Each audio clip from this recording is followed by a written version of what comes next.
রহিদাস বলছেন, আগে আগে সদাগর ঠাকুর, আমি আপনাকে জল দিতে পারি, কিন্তু আমি যে মুচি গো, আপনি কি মুচির হাতে জল খাবেন? তার থেকে আপনি বরং একটু এগিয়ে যান, দেখতে পাবেন ওইদিকে সব ব্রাহ্মণ বাড়ি, ওখানে গিয়ে জল খাবেন। কেমন? ভগবান কি করলেন, ছলনা করে আপনি তাড়াতাড়ি করে মাটিতে বসে বলছে, না গো না, আমি আর পারছি না গো, আমি আর পারছি না, আমায় একটু জল দাও, আমার যে বড্ড তৃষ্ণা লেগেছে, একটু জল দাও, জল দাও, আমি আর পারছি না। ভগবান যেই না বসে পড়েছে, রহিদাস বলছে, আচ্ছা ঠিক আছে ঠিক আছে সদাগর ঠাকুর, আপনি একটু দাঁড়ান, আমি এক্ষুনি জল আনছি। আপনি রহিদাস করেছেন কি, মাটির ভান্ডাতে করে আপনি গঙ্গায় জল এনে আপনি ভগবানকে দিলেন। আর যেই ভগবানকে দিয়েছেন, আপনি ওই সদাগর, ভগবান তো সদাগর সেজে এসেছেন, জল পান করেছে বাবা। আর জানো মা, ভগবানকে এক গুণ দিলে ভগবান 3 গুণ ফিরিয়ে দেয়। যেই না তাই রহিদাস যেই না জল দিয়েছে, রহিদাসের যেই জল সেবা করেছে, ভগবান কি করলেন, জলটার সেবা করার পরে অন্য একটা নিজের ঝোলা থেকে একটা পাথর দিয়ে নিয়ে ওই রহিদাসকে বলছে, যে এই নাও, এই নাও, এই পাথরটা তুমি রাখো। রহিদাস বলছেন, আগে এটা আপনি আমাকে কি দিচ্ছেন, এটা কি পাথর? আচ্ছা তোমাকে রাখতে বলেছি, তুমি রাখবেই না, দেখোই না তোমার কাজে লাগবে। ওমা, রহিদাসের হাতে চামড়া কাটার ছুরি ছিল, জুতো সেলাই করে তো, চামড়া কাটার ছুরি ছিল লোহার ছুরি, আর সেই পাথরে লেগে ওই লোহার ছুরিটা সোনার হয়ে গেছে। তাহলে বুঝতে পারছেন কি পাথর? কি পাথর মা? পরশ পাথর। পরশ পাথরে লাগলে, লোহা লাগলে সোনা হয়ে যায় না? পরশ পাথরে যেই লেগেছে, আপনি যেই না সোনা হয়ে গেছে, রহিদাস সামনে চমকে লেগে, আপনি আমাকে কি পাথরে দিলেন, আমায় কি পাথর দিলেন? আমার হাতের লোহার ছুরিটা সোনা হয়ে গেল কেমন করে? আপনি সঙ্গে সঙ্গে পাথরটাকে ছুঁড়ে ছুঁড়ে দিলেন। না, আমি আপনার পাথরই নেব না, আমি আর পাথর নেব না। ভগবান আপনি সদাগর সেজে বলছে, তুমি এই পাথরটাকে ছুঁড়ে ফেলে দিলে, তুমি জানো আমি তোমাকে কি পাথরে দিয়েছি? পরশ পাথর। না, আমার পরশ পাথর চাই না, আমার পরশ পাথর চাই না, আমার সোনা দানা মণি মুক্তা কিচ্ছু চাই না। চাও না কেন? রহিদাস বলছে, আমি যদি ওই সোনা দানাই আপ্লুত থাকি, তাহলে কি ভগবানকে পাবো? ভগবানের নামটা তো ভুলে যাব। আমি চাই না, আপনি নিয়ে যান সদাগর ঠাকুর, আপনি নিয়ে যান, আপনি আমার এই পাথরে নিয়ে যান, আর কোনোদিনও আপনাকে আমার কাছে জল চাইতে আসবেন না, আর কোনোদিনও জল চাইতে আসবেন না, আমি আপনাকে জল দেব না, জল দেব না। কেন জানো? তুমি যে পাথরে দিয়েছো, সেই পাথরে যদি আমি রাখি, আমার যে মনে অহংকার আসবে, আর অহংকারে আমি তো ভগবানকে ভুলে যাব। তাই বলি কি জানো, যে তৃষা জাগালে তোমারে ভুলিব, সে তৃষা মোরে জাগায়। প্রভু, যে ভালোবাসায় তোমারে ভুলিব, যে ভালোবাসা, আমি যদি সোনা দানা ভালোবাসি, আমি তো তোমাকে ভুলে যাব। তোমারে ভুলিব, সেই ভালোবাসায় ভুলায় না।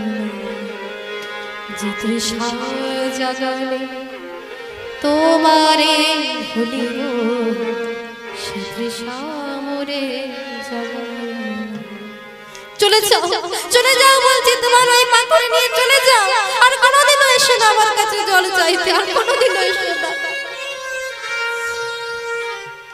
ভগবান কি করলেন মা, ওই পাথরটাকে কুড়িয়ে ওই রহিদাসের তালপাতার কুটিরের ছাউনিতে রেখে দিয়েছে, চালে রেখে গুজে দিয়ে গেছে।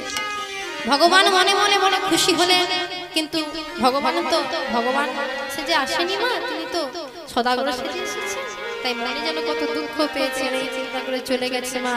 দেখতে দেখতে দিন চলে যায়। একদিন কি হলো মা জানো?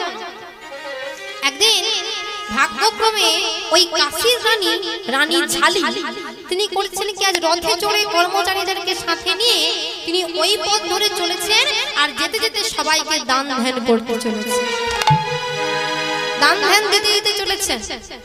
ঠিক এমন সময় দেখতে পেল রোহিদাসের তালপাতার কুটিরের সামনে এসে রানী ঝালি তার কর্মচারীকে বলছে, এই যে শোনো, ওই গরিব মানুষটাকে এই সোনার মোহরটা দিয়ে এসো, সোনার মোহরটা দিয়ে এসো। চিন্তা করুন মা, যার খড়ের চালে পরশ পাথর গোজা, যে চাইলে রাতারাতি একজন পৃথিবীর বড় লোক ব্যক্তি হতে পারে, তাকে একটা সোনার মোহর দিতে যাচ্ছে। বলছে সোনার মোহরটা দিয়ে এসে কর্মচারী আমি ওই রানীমার কথা মতো সোনার মোহরটা গিয়ে রোহিদাসকে বলছে, এই যে এই শোনো শোনো, তোমার জন্য আমাদের রানীমা এটা পাঠিয়েছে। আগে ওটা কি? এই যে তুমি জানবে না, ওটা হলো সোনার মোহর, তুমি গরিব বলে তোমাকে দিয়েছি। যেই না বলেছে সোনার মোহর, অমনি রোহিদাস বলছে, আগে আমার লাগবে না। আচ্ছা তুমি বুঝতে পারছো না এটা কত দামি, তুমি জানো না? রোহিদাস কর্মচারীটাকে বলছে, শোনো, আমি আপনাদের রানীমার কাছ থেকে কিছু নিতে পারবো না, কারণ আপনাদের রানীমার দীক্ষা হয়। যেই না এমন কথা বলেছে, অমনি কর্মচারী রেগে গিয়ে অমনি রানীমাকে গিয়ে বলছে, রানীমা জানেন রানীমা, ওই লোকটার এত বড় স্পর্ধা, ও কিনা বলে আপনার নাকি দীক্ষা হয়নি বলে আপনার কাছ থেকে নাকি কিচ্ছু নেবে না, এত বড় স্পর্ধা। সঙ্গে সঙ্গে রানীমা রথ থেকে নেমেছে। সবাই ভেবেছে রানীমা রেগে গেছে, রোহিদাসকে প্রচুর বকাঝকা করবে। রানীমা কি করলেন, ছুটতে ছুটতে রোহিদাসের চরণে গিয়ে আছাড় খেয়ে বলে উঠলেন, বৈষ্ণব ঠাকুর, রোহিদাসের চরণে ধরে কহে বাবু কৃপা করে। যেই না রোহিদাসের চরণে পড়ে বলছে, বৈষ্ণব ঠাকুর আমাকে দীক্ষা দিন, বৈষ্ণব ঠাকুর আমাকে দীক্ষা দিন। রোহিদাস রানী বলছে, কি মা তুমি কি করছো? তুমি রানী হয়ে তুমি আমার মতো মুচির পা ঘুরছো? বাবা আমি যে মুচি। তখন রানীমা বলছে, কিবা বিপ্র কিবা শূদ্র নাসিকেনে নয়, যেই কৃষ্ণ তত্ত্ববেত্তা সেই গুরু। কিবা শূদ্র কে ব্রাহ্মণ কে বৈষ্ণব সেটা বড় কথা নয় মা, যার কাছে যে ভগবানকে ভালোবাসে, যে ভগবানের জন্য যার মধ্যে ভক্তি আছে, সেই হলো আসল গুরু। তাই রোহিদাস সেই রানীমাকে বলতে, শোনো রানীমা, তুমি যদি সত্যি আমাকে গুরু রূপে বরণ করো, তাহলে তোমাকে আমি যেটা বলবো তুমি শুনবে। বলুন তুমি সর্বক্ষণ প্রভুর নাম করবে, এটাই হবে আমার গুরু দক্ষিণা, এটাই আমার আদেশ। তাই রানীমা চলে গেলেন মা। এদিকে রোহিদাস ঠিক তেমনই ভাবে জুতো সেলাই করে। দেখতে দেখতে দিন চলে যায়, রোহিদাস বার্ধক্য হয়ে গেল, চলবার মতো শক্তি হারিয়ে ফেলছে ধীরে ধীরে করে। ঠিক একদিন ঠিক এমন ভাবে গভীর রাত্রিবেলা শয়ন করেছে, আর ভগবান আবার সদাগর সেজে এসে রোহিদাসকে স্বপ্ন দিচ্ছে। রোহিদাস রোহিদাস কে সদাগর ঠাকুর, আপনি আবার এসেছেন? আমি না বলেছি আপনি আর আসবেন না, আপনাকে আমি আর জল দেব না। রোহিদাস কি আপনি আমার নাম জানলেন কেমন করে? আমার নাম রোহিদাস, সেটা আমি আপনাকে বলিনি। রোহিদাস একবার নয়নে মিলে দেখো, আমি কোনো সামান্য সদাগর নই, আমি হলাম তোমার মনের সদাগর। আমি হলাম তোমার আরাধ্য প্রভু। তুমি যাকে চামড়ার থলিতে রেখে প্রত্যহ নাম শোনাও, আমি সেই আরাধ্য হরি। যেই না এমন কথা বলেছে, রোহিদাস এই শব্দের মধ্যে বলছে, প্রভু আমি তুমি কি সেই সদাগরের সাথে এসেছিলে আমার কাছে জল চাইতে? হ্যাঁ রোহিদাস, সেটাই সত্যি। তুমি এলে, আমি কেন আমার কাছে এলে না? আমি কেন তোমাকে চিনতে পারলাম না? কেন আমার কাছে এলে না? বলো প্রভু, কেন ধরা দিলে না? কেন আমায় দেখা দিলে না? রোহিদাস যখন কাঁদছেন, ভগবান বলছে, রোহিদাস তোমার সাথে আমার দেখা হবে, তবে এখানে নয়, তুমি চলে যাও, আর দেরি করো না, যুধিষ্ঠির রাজ্য যজ্ঞে তোমার সাথে আমার দেখা হবে।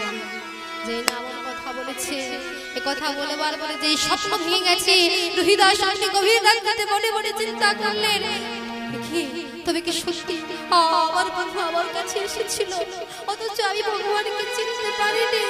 আমি প্রভু তো বলেছে রাজসূয় যদি আমার দেখা হয়, আমি রহিদাস ওই রাত্রি না পোহাতে পোহাতে ভোরের বেলায় ওই ভগবান